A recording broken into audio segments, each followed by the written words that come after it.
Dear board members, Dr. Maturano, thank you for having me. My name is Vipin Sahijwani. And every time I come here, I gain more appreciation for your job while preparing for testimonies.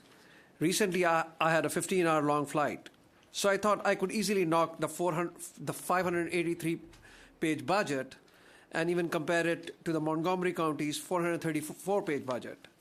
And now, generally, I don't sleep on flights, but this was different. 1 hour into the flight, the budgets completely knocked me out. And it was not due to the beverage I was consuming.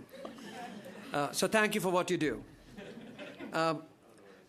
I have divided my testimony into 6 points under 2 sections, observations and recommendations. My first observation, there are few accounting gimmicks.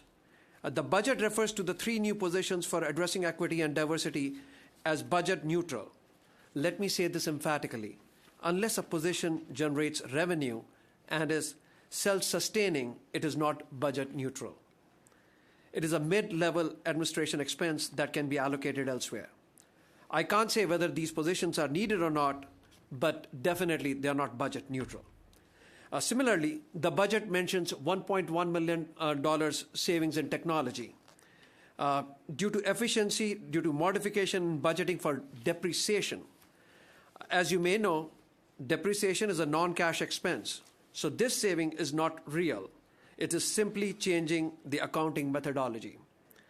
There is another point, but you get the message. My point number 2 is comparison with Montgomery County.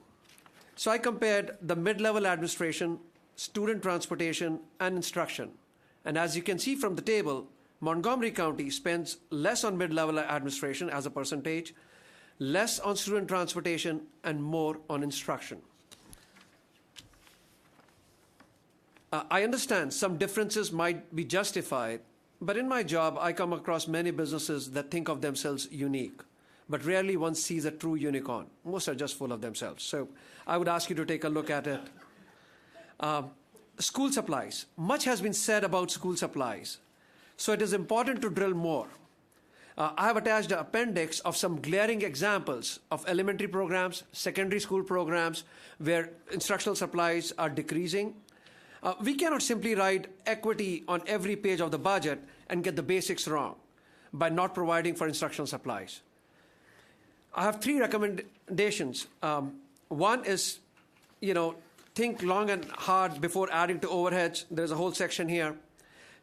The second recommendation is to eliminate and combine admin departments or reevaluate raises in case you cannot achieve those savings.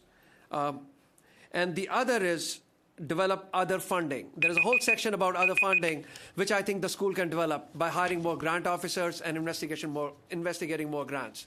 Thank you. Thank you. Ms. Soto.